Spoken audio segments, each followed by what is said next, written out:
یہ بات نیٹ تے چاڑنی نہیں ہے جی اے نیٹ تے چڑھیا نشارے وان کے چاڑ دینے نا لکھا ہے کامران گھر سے لاؤ کوئی چیز نہیں ہے بھائی سلیم صاحب پتہ کرو کھلو کی بڑا آواز یہ سارا وچ سین آ بھائی سارا وچ آ رہا ہاں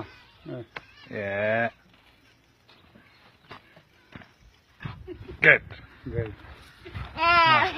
ذرا ذرا چکر دے ذرا کوئی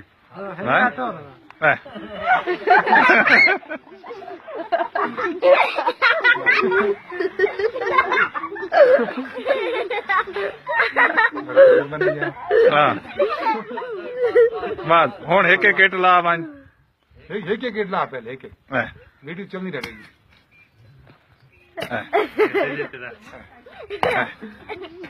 ہوں